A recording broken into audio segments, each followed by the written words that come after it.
Hi, this is Thomas with Believe in the Run. And this is Megan with Believe in the Run. And when we do shoe reviews, we basically stick to a pretty good formula of breaking down the shoe by its parts. As a person who's looking for the best shoe for themselves, it's important that you familiarize yourself with the parts of the shoe that make up, I guess, the shoe. The anatomy of a shoe. Yeah, perfect. There you go. Megan always nails it.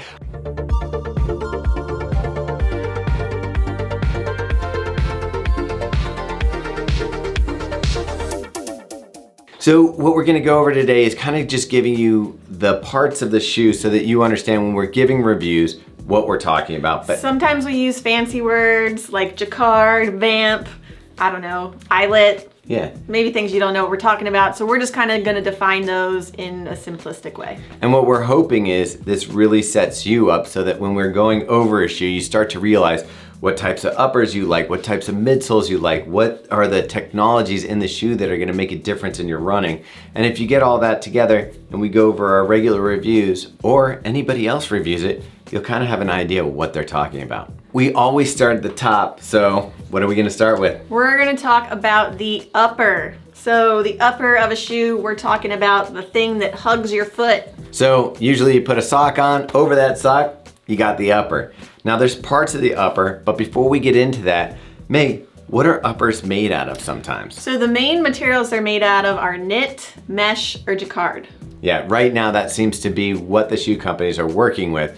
And you're like, well, what's the difference? When you have a knit upper, like in this Hoka shoe here, what you're looking at is something that's almost like a sweater. It's made out of one piece, knit all together. Very stretchy. Yeah, they're usually stretchy. So someone who wants a little more room, a little more give in their upper, they're gonna wanna go with a knit upper because it's the most flexible, most stretchy upper. And what they do is they weave the knit a little tighter in areas that need support. So you're gonna see a tighter feeling over the saddle, maybe along the toe bumper, to kind of give that structure to it and then let it like stretch and be open. That's gonna be a knit upper. You can see stretchy. Super stretch. What about a mesh upper? Mesh upper, that would be like in the on-cloud surfer. So mesh uppers tend to have overlays or some additional type of support, whereas the knit just uses a tighter weave. A mesh upper is usually more open, but also has those overlays. You'll also hear us refer to this as an engineered mesh, which just means that when they're making it,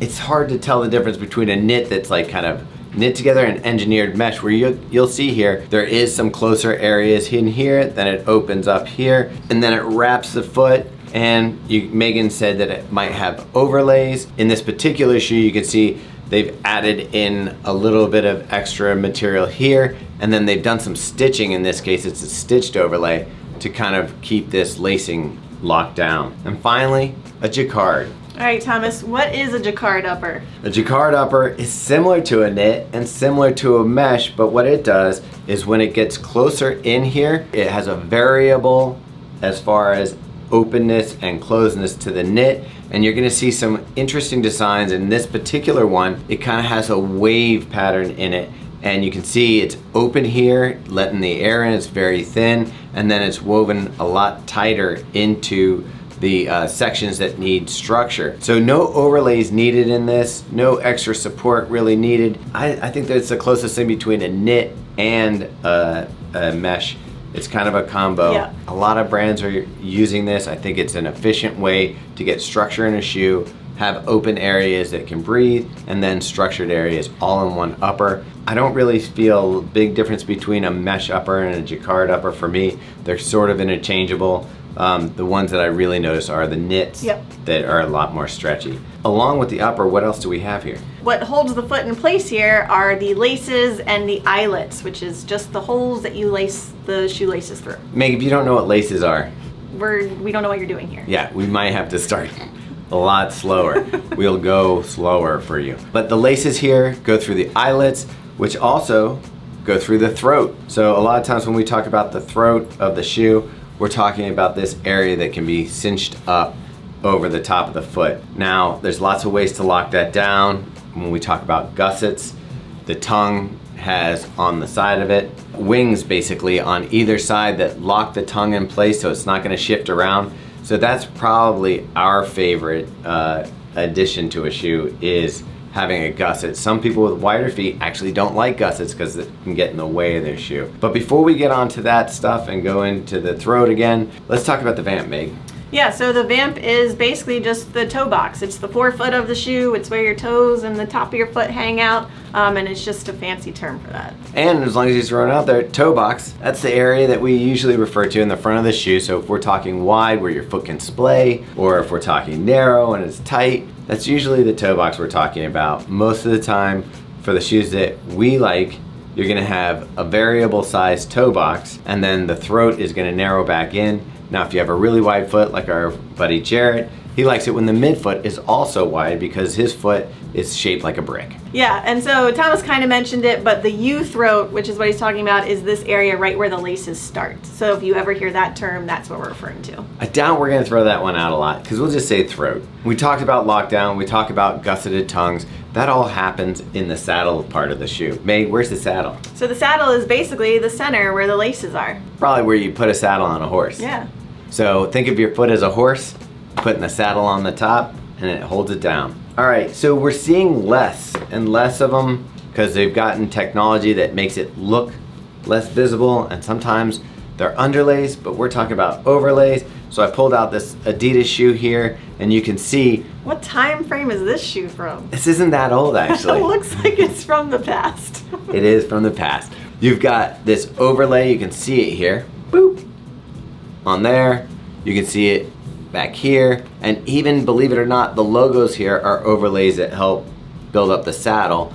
You've got overlay over the toes here to keep in the structure of the front of the shoe. What's happened is they've evolved. We've seen some of them come underneath, and there'll be like a thin plastic piece that's underneath that is the same thing an overlay was, but it makes the silhouette of the shoe look smoother. I actually like the old style of the overlays. I think it gives the shoe character. Moving on, still on the upper here, but let's give another term here, the collar. When we refer to the collar, we are referring to this area that you place your foot into. Most of the time when we're talking about it, we're talking about the sides because we get to the back, and what do we want to call that? The heel or the heel counter. This is very important, and you're going to find for a really comfortable fit in your shoe. If this doesn't feel good and doesn't lock down your foot, you're going to get something called heel lift. But what you're looking for is a nice snug feeling around your ankle and the heel that just locks that foot in, so that the saddle, then your heel are locked in. And what you're going to see is then it feels like the shoe disappears on your foot if it's got a good fit, because it's just the midsole that you're going to feel from there. The next thing we're going to talk about, which I'm sure many of you are familiar with, is the insole. So when we talk about that, we're talking about this guy right here. Some brands are getting a little fancy with their insoles right now. Like we're seeing Peebacks or Peba insoles, some fancy foam insoles. Even sometimes brands go outside of just making a standard one. They use something like an ortholite one that gives that extra comfort. So the trick is with the shoe company, sometimes they put in a really nice insole so that when you're trying the shoe on in the store or trying it on at home for the first time, it feels really plush. Feels nice. Now the problem is, what's one of the first things to die down and wear out? The insole. Yeah. Very good. Nailed it. So they are tricky because it can make up for a midsole that's not very comfortable. You throw a nice cushy piece of material on top of it and you're like, oh, that feels good. And then later on, 25 miles down the road, you're running in the shoe and you're like, why does it feel flat? You'll probably never heard me use this term on any shoe reviews, and I probably won't in the future, but since we're talking terminology and lingo, this guy right here is called the foxing, or what we like to say, the heel or heel counter. Yeah, that's all we need to say about it, because we'll probably never call it the foxing. It's a shoe term for that kind of stuff. All right, I don't know why I love this next thing, but loves it. I love it. And when they put it on a shoe, I always like it. It's like getting a spoiler on your Just get it out. car. It's the pull tab. Yeah. Right here in the back. And what are they good for, Meg? Putting your shoes on. Yeah, it's helpful to just be able to grab in that, slide your foot in, and have this. A lot of times I feel like they're unnecessary, but every once in a while I'm very appreciative of a lovely pull tab. All right, now we're getting to what I consider the most important part of the running shoe. And that's the midsole. Okay. What's the midsole, Thomas? The midsole is this area right here. It's the foam, it's the magic. So in this particular case, I'm holding up a shoe that has a dual density midsole with a plate in it. This one here, just a simple slab of foam, supercritical foam, and it just sits there. If it feels good under your foot, has a lot of energy return. That's what you're looking for. For me, I like something that dampens the shock when you land and then has energy return on takeoff. So when we're talking about the midsole, we're talking about everything that sits beneath your foot that isn't the final outer layer, which is called the outsole. So that could be 2 foams, that could be 1 foam, that could include a plate. All that is considered the midsole. For example, this one has 2 different foams. You have a P-Bax foam, and then you have a more supercritical foam here. But what this does is it gives you a different style of ride. So versus one that just has 1 foam and you get 1 characteristic through it, this one kind of gives you a landing feeling when you hit this top layer of foam, and then a structural feeling on the bottom. So what they're trying to do is combine a softer foam that gives you that comfort with a foam that can give you the structure you need to have some stability in your stride. Throwing the plate is just some extra fun to give you that propulsive bounce off the toe. Next up, it's the drop. And this one's pretty simple. A lot of people know what the drop is. It's the differential between the heel and the forefoot. Originally, when they started making running shoes, they thought, okay, you really want to lean forward. If we increase the drop, you'll get a lean forward feel. So that means your heel is up higher than your forefoot. You'll lean forward and you'll feel like your cadence can go through. The other advantage to a higher drop is it's less tension on your Achilles. So if you're struggling with Achilles tendonitis, or you're struggling with just your calves always feeling tight, up the drop and you might get a little relief. Now we run in all different drops, and really we're talking about millimeters. So it's not always as important as you would think. There's rocker style now. There's a bunch of different ways that you're getting that motion to go from the heel to the toe. Drop is still an important number.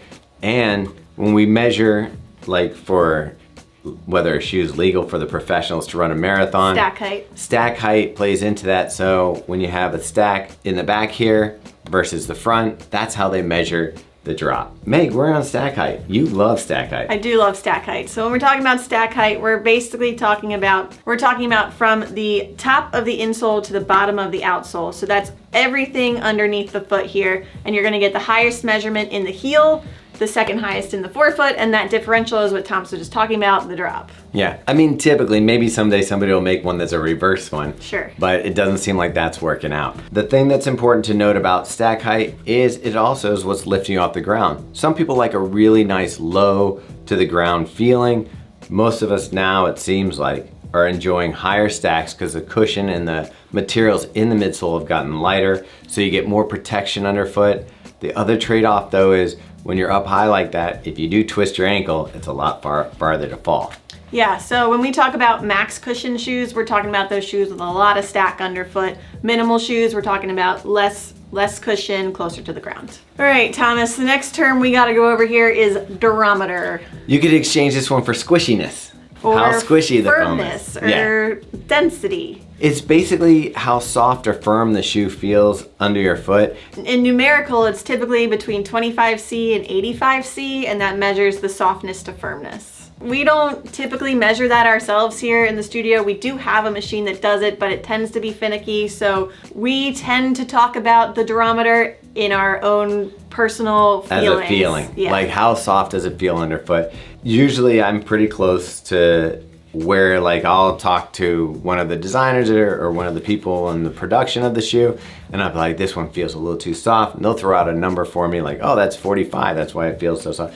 Or I'll be like, that's really firm, and they're like, I don't understand why you think it's so firm, it's only 55, and I'm like, it feels like a brick. For us and for our reviews, mostly we're just gonna talk about how soft it is. If you want to get scientific, or you see somebody else who really does like to measure those things and does reviews with it, the durometer is basically just a number telling you how hard or soft the midsole is. All right, speaking of midsole foams, Thomas, what is energy return?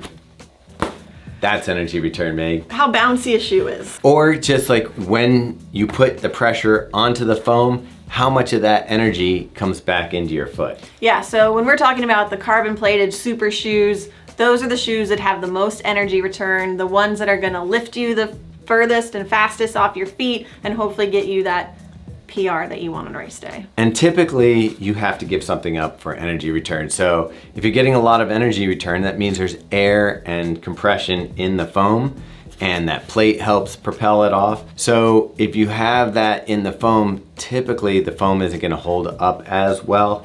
So a firmer foam, a denser foam is going to last longer, but something with a lot of air, energy return, and that kind of propulsive feeling under your foot, it's not gonna last as long. Now that's not saying you can't keep running in it, but you're just not gonna get the pop. What do we have at the end of the road here, Thomas? The outsole. So when we talk about the outsole, we're talking about this, the bottom of the shoe. You could say where the rubber meets the road. I was waiting for it. I was waiting for it. Sometimes companies, Hoka, they don't even add rubber. They just let the foam hit the road. Exposed foam is typically rubberized foam though, so it does have some form of rubber in it. You need it for the durability, for the grip, for the stick. So when it comes to race day, it's less important for durability and more important for that grip and traction.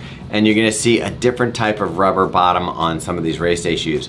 One of my favorites is on the Adidas Pro 3, and it has a Continental rubber that looks super smooth, so you're like, how's it gonna grip? But trust me, we ran Boston in it and it was super rainy and wet, and the bottom of this shoe just gripped that cement amazing. The traction, the feeling, the fast toe off, it really helps. Now in a shoe like a daily trainer, like a Skechers who works with Goodyear, you've got a ton of rubber and it's got a ton of traction and durability. On a daily trainer, it's not gonna be quite as tacky and sticky as it is on a race day shoe, but it's gonna be more durable. You're gonna see more millimeters of rubber underneath here, and that's there to protect the bottom of the shoe and give you confidence on your foot with enough traction. All right, so we went over a lot of jargon today. If it was overwhelming, there's good news for you. We have all of this laid out on our website, believeintherun.com/anatomy of a shoe. We'll put a link in the description so you can click straight to it and take your time walking through there. That has a list of everything we talked about, all the definitions, visuals, so good to go. So the next time you go shopping for a shoe and the person that's there helping you is talking about the fit and the feel and the midsole materials, you're gonna understand everything they're talking about. In some cases, you might even know more than they do. Thanks as always for tuning in, guys. If you have questions about the shoe, anatomy of a shoe, feel free to leave it in the comments and we'll answer it as best we can. Yeah, if you feel like we missed anything. Yeah. All right, that's it.